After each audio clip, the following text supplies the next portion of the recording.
Question 1.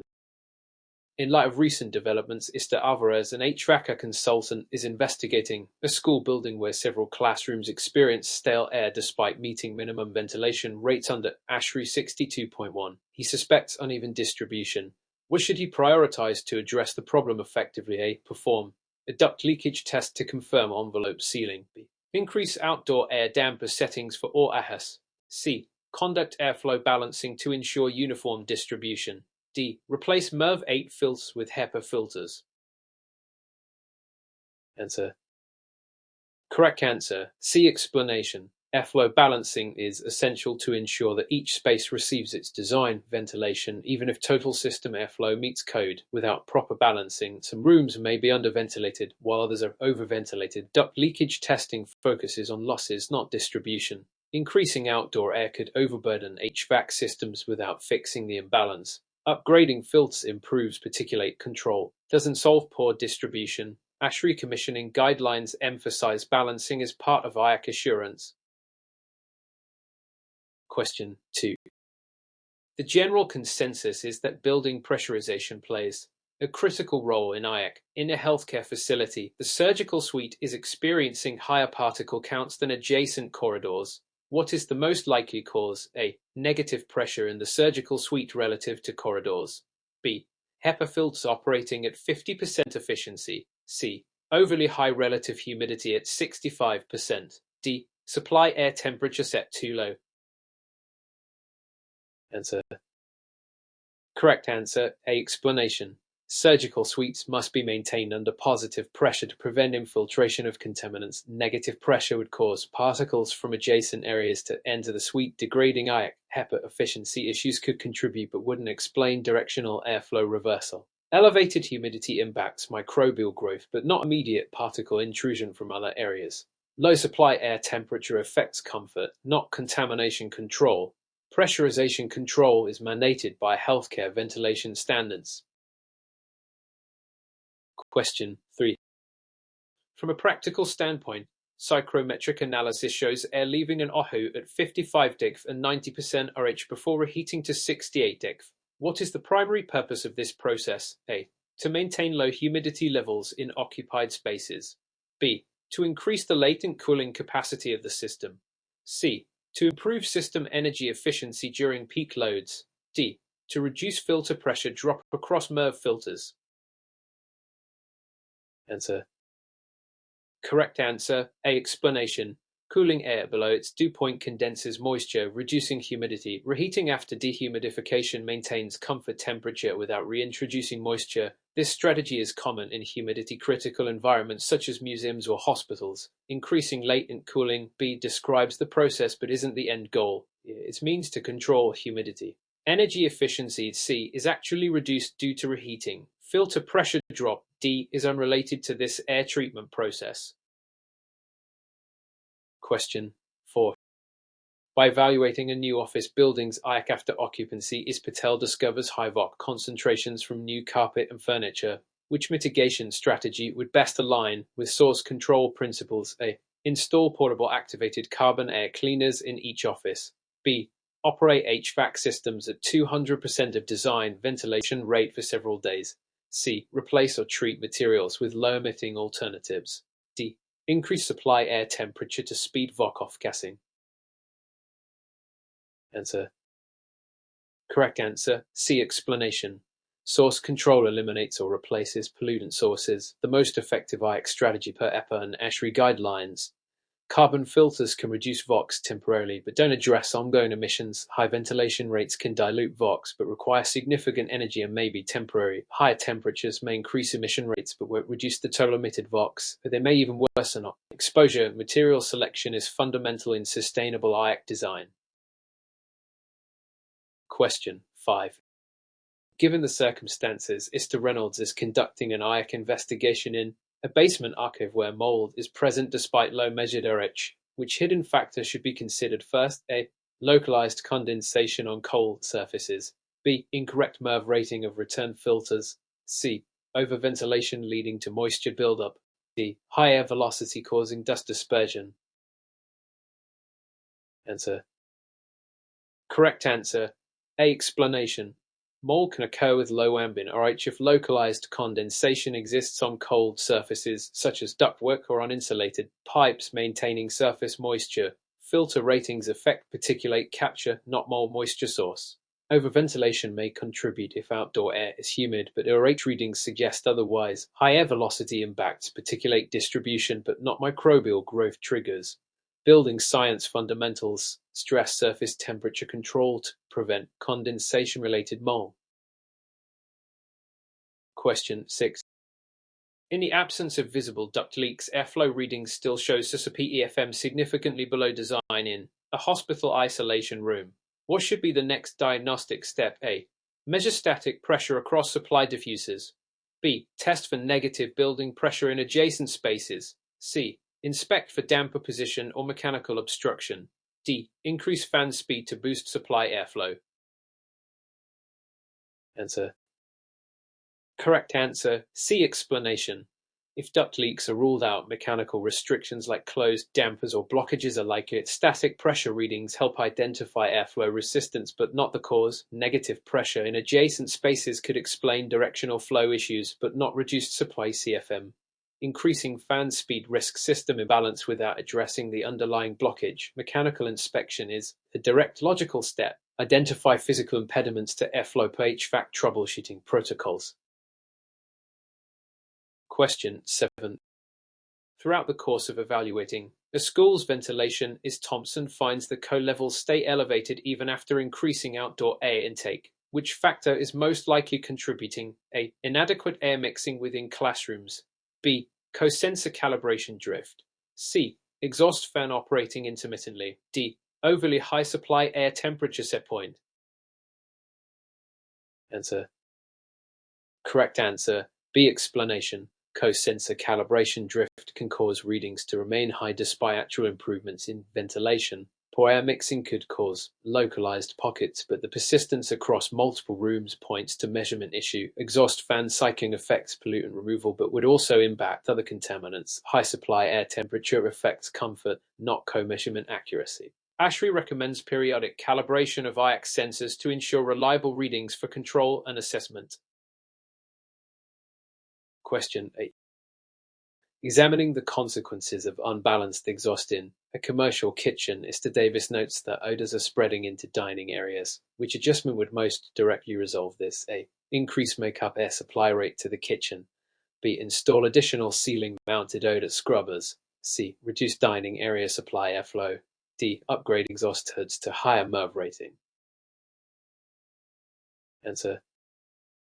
Correct answer. A. Explanation. Insufficient makeup air causes negative pressure in the kitchen, pulling odors into adjacent spaces. Increasing makeup air restores proper airflow balance, ensuring odors are exhausted. Odor scrubbers may help but don't solve pressure imbalance. Reducing dining area supply could reduce pressure difference but also impacts comfort. MERV ratings apply to particulate filtration, not odor control. Commercial kitchen ventilation standards emphasize balanced exhaust and makeup air to contain contaminants. Question 9.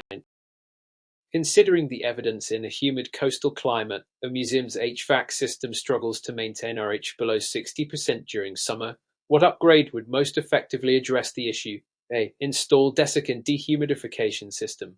B. Reduce outdoor air ventilation rates below code. C. Use low emissivity window coatings. D. Increase cooling coil size. Answer. Correct answer. A. Explanation. Desiccant dehumidification is highly effective in high humidity environments, particularly where latent loads exceed cooling coil capabilities. Reducing ventilation below code violates ASHRAE 62.1 and risks poor IEC. Low E. Coatings reduce solar heat gain, but don't directly address humidity. Increasing coil size may help, but is less efficient in extreme latent load control compared to desiccants. Museums require precise humidity control to protect artifacts, making advanced dehumidification critical. Question 10. When faced with a building experiencing radon infiltration, Mr. Green must select the most appropriate mitigation method. Which should he choose for a home with a crawl space foundation? A. Active subslab depressurization. B. Passive attic ventilation. C. Submembrane depressurization system. D. Continuous air purifier operation. Answer. Correct answer. C. Explanation. For crawl spaces, submembrane depressurization. Sealing the crawl space floor with durable membrane and venting beneath it is the most effective radon mitigation per EPA guidelines. Subslab depressurization is for slap-on-grade foundations. Passive attic ventilation doesn't address soil gas entry. Air purifiers may reduce particulate matter but don't remove radon gas. Radon control must target entry pathways, and crawl space membranes with active venting offer reliable long-term protection. Question 11. In the context of a high-rise office building, Mr. Kim notices that several zones have complaints of stuffy air even though co-readings are within acceptable ranges. What should be his first focus to improve perceived air quality? A. Increase the outdoor air intake to all zones simultaneously. B. Investigate local airflow patterns and diffusers for proper mixing. C. Replace all filters with higher MERV-rated filters. D. Just supply air temperature set points for comfort. Answer. Correct answer. B. Explanation. Even with adequate ventilation rates, poor air distribution or stagnant zones can cause occupants to perceive air as stale. Inspecting diffusers and airflow patterns identifies areas where mixing is insufficient. Increasing outdoor air without addressing distribution may waste energy without improving comfort. Filter upgrades primarily control particulates, not perceived ventilation. Temperature adjustments affect the comfort but not ventilation effectiveness. Proper air mixing is critical in ASHRAE guidelines for perceived IEC. Question 12. Based on the information Rivera is analyzing, a residential basement with elevated radon measurements. The home has a slab-on-grade foundation. Which mitigation strategy should she implement? A. Passive submembrane depressurization.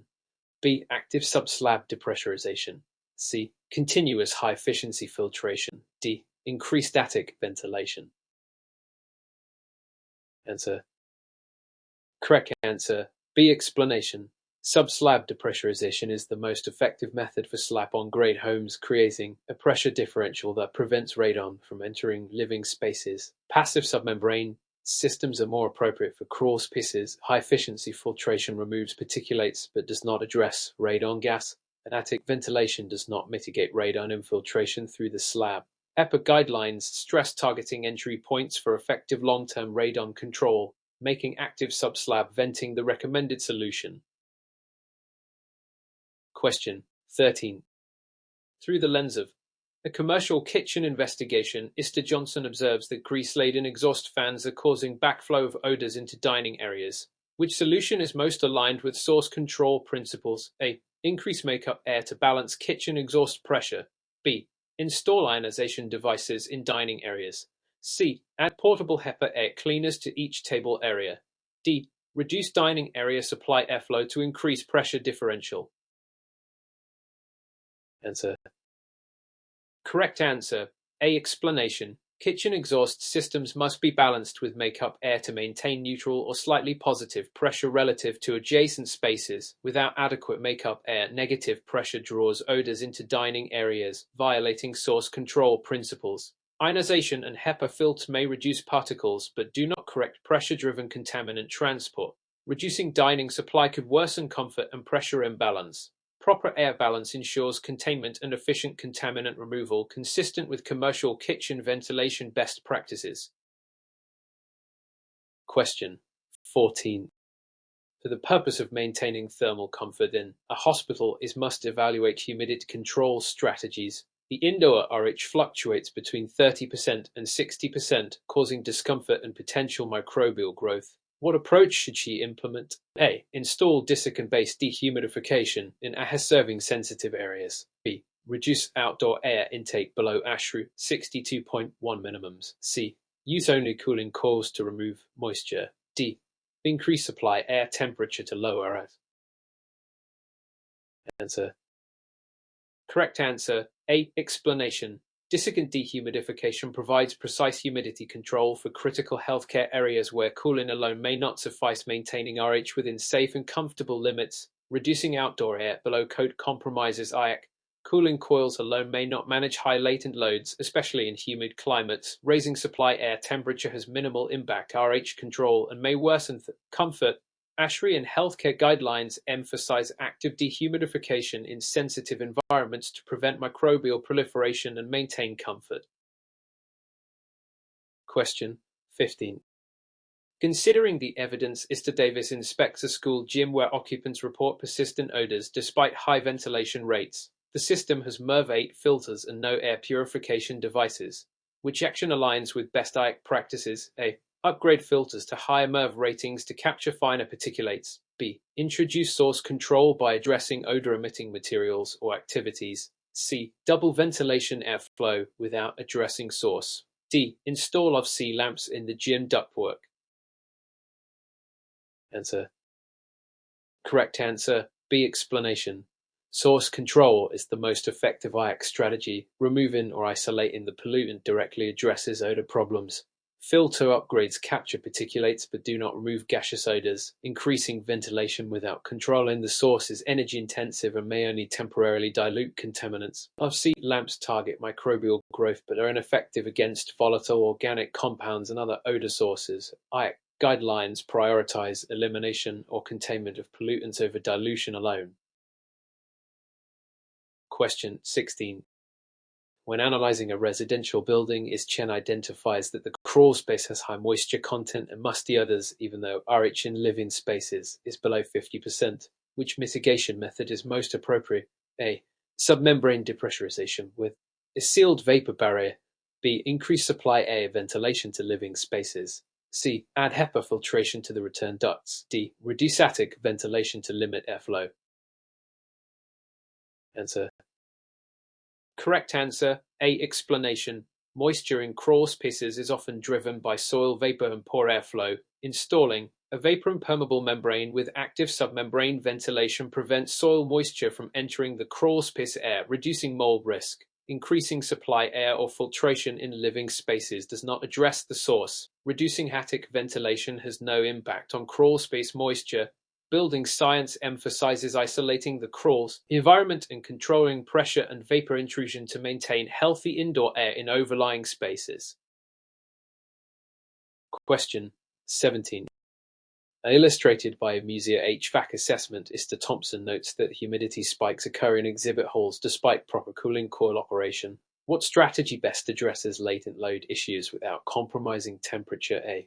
Incorporate desiccant wheels in the AHU for latent load management. B. Increase chilled water flow through existing cooling coils. C. Reduce outdoor air intake below code minimums. D. Resupply air temperature to reduce coil dew point. Answer.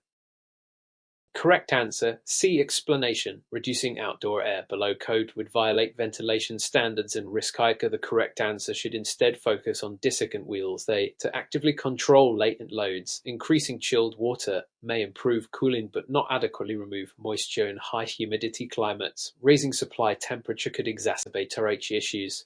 Desiccant dehumidification systems provide precise humidity control, independent of temperature, a best practice for sensitive environments like museums, ensuring artifact preservation while maintaining comfort. Question 18.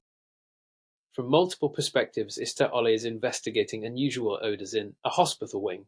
HVAC systems operate within normal ranges and filters are correctly installed. What is the most systematic approach to identify the source? A.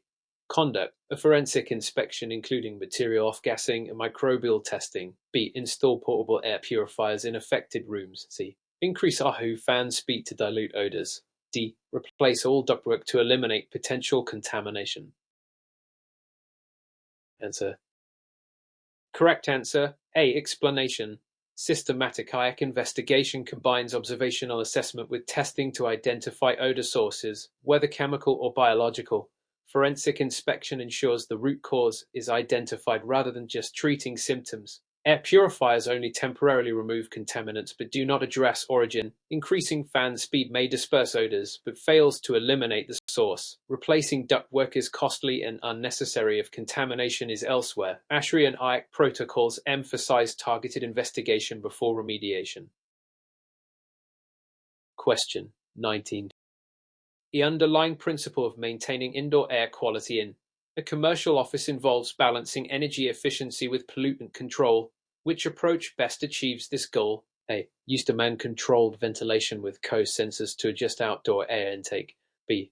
Constantly operate at 100% outdoor air to maximize dilution. C. Reduce air change rates below code minimums to save energy. D. Install the highest MERV filters regardless of system capacity. Answer. Correct answer, D. Explanation. While demand-controlled ventilation optimizes energy, selecting overly restrictive high MERV filters without considering system capacity can reduce airflow and compromise IEC. Operating at 100% outdoor air increases energy consumption unnecessarily. Reducing ventilation below code risks health and compliance. Proper design requires balancing filtration, ventilation rates, and system performance. System capacity, pressure drop, and energy efficiency must all be considered to maintain healthy indoor air effectively while optimizing energy usage per ASHRAE 62.1 guidance. Question 20. During the process of evaluating a hospital isolation room, Gomez observes that airflow is lower than design and co-levels rise during occupancy. Which immediate step should she take? A. Check for damper position and obstructions in the supply duct. B. Install additional local exhaust fans. C. Increase outdoor air intake across the building. D. Raise supply air temperature to improve occupant comfort. Answer.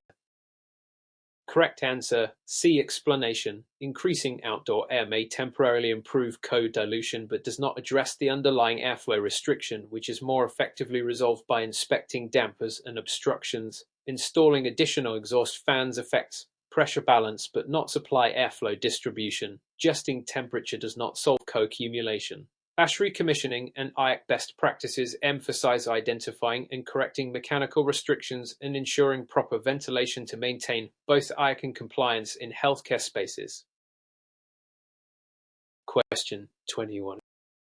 Under the assumption that a recently renovated office reports elevated PM.5 levels despite a new HVAC system, ISATMED investigates potential causes. What should she prioritize to address fine particulate matter? A. Upgrade AHU filters to a higher MERV rating suitable for PM.5 capture. B. Increase outdoor air intake to dilute indoor pollutants. C. Raise supply air temperature to reduce particle suspension. D. Install ionization devices throughout the office. Answer. Correct answer, A. Explanation. Fine particulate matter is best controlled at the source or through appropriate filtration. Upgrading filters to capture PM.5 ensures particles are removed from recirculated air. Increasing outdoor air can dilute particulates but may introduce more if outdoor air is polluted. Raising temperature has negligible impact on PM.5 levels. Ionization devices may reduce some particles, but have limited inconsistent effectiveness and can produce ozone as a byproduct. ASHRAE and EPA guidelines recommend using proper MERV-rated filters for fine particulate control. Question 22. To illustrate this point, Singh is assessing a hospital HVAC system where sick building syndrome symptoms are reported in a wing. Airflow is adequate and temperatures are within comfort range. Which factor is most likely contributing? A. Chemical off-gassing from cleaning products and building materials. B. Supply air temperature set slightly below ASHRAE comfort range. C. MERV 8 filters failing to capture all particulate matter. D. Slightly elevated supply air velocity causing drafts. Answer. Correct answer, B. Explanation. While chemical off-gassing and filter performance may contribute, SBS symptoms often correlate with multiple factors. Slightly low supply temperatures can increase occupant discomfort and exacerbate perceived poor air quality even if ventilation rates are met. Elevated air velocity typically causes localized discomfort but is not systemic. Proper thermal comfort per ASHRAE 55, combined with attention to chemical emissions and ventilation, is critical to diagnosing SBS. Comprehensive assessment should include environmental, chemical, and thermal factors together. Question 23. In an effort to control humidity in a coastal museum, Ortega observes condensation forming on cold display cases during peak summer. Which strategy would best prevent localized condensation? A. Increase air velocity across surfaces to enhance evaporation. B. Add desiccant dehumidification to reduce ambient RH. C. Insulate all surfaces without controlling RH. D. Raise supply air temperature while keeping humidity constant. Answer. Correct answer. B. Explanation. Condensation occurs when surface temperatures drop below dew point. Reducing ambient RH using desiccant dehumidification lowers the dew point, preventing condensation without compromising exhibit temperatures. Increasing air velocity may improve evaporation but is insufficient alone. Insulation reduces surface cooling but may not fully prevent condensation in high humidity environments. Raising supply temperature slightly affects dew point but does not manage moisture loads efficiently. Best practices emphasize active humidity control combined with surface management. Question 24. With respect to a multi-zone commercial office, Carter finds that some zones are under-pressurized while others are over-pressurized relative to the corridor. Which action should he take first to correct pressure relationships? A. Just variable air volume dampers to balance zone airflow. B. Increase overall Ohu fan speed for the entire building. C. Replace duct insulation to reduce pressure loss. D. Reduce outdoor air intake to stabilize pressures. Answer. Correct answer. A. Explanation. Variable air volume VEV dampers control individual zone supply, allowing precise adjustment of pressures and airflow. Increasing fan speed indiscriminately may worsen imbalances. Replacing insulation affects leakage and thermal losses, but not dynamic pressure control. Reducing outdoor air intake may compromise IEC. ASHRAE commissioning standards emphasize VAV adjustments as the primary method for correcting pressure relationships and ensuring proper ventilation and contaminant control across multiple zones. Question 25. Several experts suggest that Mr. Morales' office building shows mold growth near Ohu drain pans despite routine maintenance. Which principle should guide the remediation? A. Control moisture at the source and improve drainage. B. Increase ventilation rates to dilute spores. C. Install HEPA filters downstream of the coil. D. Apply C irradiation across all duct surfaces. Answer. Correct answer. D. Explanation of C irradiation is effective for inactivating microbial growth on surfaces like Ohu coils and pans. Controlling moisture at the source is fundamental, but existing microbial contamination requires treatment. Increasing ventilation does not remove established mold and may spread spores. HEPA filters capture particulates but do not address microbial growth on surfaces. ASHRAE and CDC guidance recommend combining moisture control, mechanical cleaning, and UV or chemical disinfection to remediate active mold growth. Question 26. From a historical standpoint, is new and observes that occupants in a newly built classroom complain about odors even though ventilation meets ASHRAE 62.1 minimums. What is the most appropriate investigative approach? A. Conduct source identification of emissions from materials and furnishings. B. Increase Ohu outdoor air damper to maximum. C. Replace MERV8 filters with HEPA filters immediately. D. Lower supply air temperature to enhance air movement. Answer. Correct answer.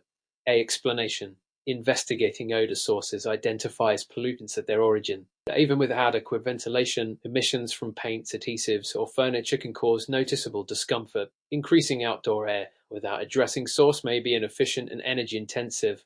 HEPA filtration removes particles but not VOC responsible for odors. Adjusting temperature does not resolve the root cause.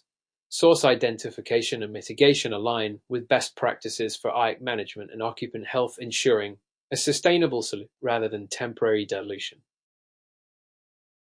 Question 27.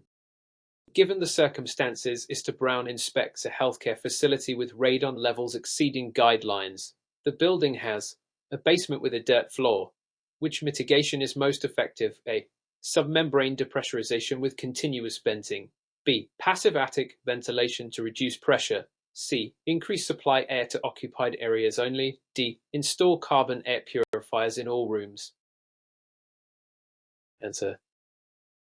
Correct answer. A. Explanation. Crawl space radon mitigation relies on submembrane depressurization, sealing the dirt floor with a vapor-impermeable membrane and venting beneath it to prevent radon entry. Passive attic ventilation does not address soil gas intrusion. Increasing supply air in occupied areas affects CO and comfort but not radon. Carbon air purifiers remove particulates and some chemicals but are ineffective against radon gas. EPA and IEC best practices emphasize targeting the soil entry pathways for effective radon control in basements. Question 20. To what degree does duct leakage impact IEC in a multi-story office? Mr. Sullivan finds moderate leaks in return ducts. What is the primary concern? A. Uncontrolled infiltration of dust, pollutants, and unconditioned air into the occupied space. B. Reduced cooling efficiency due to lower static pressure. C. Increased noise due to turbulent airflow. D. High supply air temperature variability. Answer. Correct answer. C. Explanation. While all factors may occur, moderate return duct leaks primarily affect system pressure, airflow, and noise. Leaks in return ducts can draw unfiltered air into the system, potentially impacting IEC. Reduced efficiency and temperature variability are secondary consequences, but the direct issue is uncontrolled air movement causing turbulence and potential contaminant introduction. Proper duct sealing, as recommended by SMAT ASHRAE standards, ensures airflow integrity, noise reduction, and prevents pollutants from bypassing filtration. Question 29. In terms of HVAC system commissioning, Patel observes that AHS are operating with erratic fan speeds, leading to inconsistent supply airflow and temperature swings, which is the most critical initial step. A. Verify and calibrate VFDS and fan control sequences. B. Increase cooling coil capacity to compensate. C. Reduce ventilation rates to minimize variation. D. Replace all filters with high MERV filters. Answer. Correct answer. B. Explanation. Addressing fan control sequences ensures proper operation, but simply increasing cooling coil capacity does not solve erratic airflow or pressure issues. Reducing ventilation may save energy, but can compromise IEC and comfort. Filter replacement affects particulate control, but not airflow stability. Commissioning principles emphasize verifying and calibrating control systems, particularly variable frequency and sequences, to ensure predictable airflow and temperature distribution in multi-zone systems, maintaining both comfort and IEC. Question 30. While examining a commercial building's IEC, Mr. Lopez finds the outdoor air dampers are stuck at partial position during extreme heat, causing co-VOC buildup. What is the best remediation? Step 8. Repair or replace damper actuators to restore proper outdoor air modulation. B. Install additional portable air purifiers throughout the building. C. Increase fan speed to compensate for reduced outdoor air. D. Lower supply air temperature to increase mixing. Answer. Correct answer. D. Explanation. Proper modulation of outdoor air dampers ensures compliance with ventilation requirements. Repairing actuators restores functionality but does not immediately address the chemical buildup. Portable purifiers may reduce VOC but cannot compensate for inadequate ventilation system operation. Increasing fan speed alone does not increase outdoor air supply. Adjusting supply temperature affects comfort but contaminant removal. ASHRAE emphasizes maintaining functional ventilation controls for IEC, with actuator maintenance critical for automated modulation.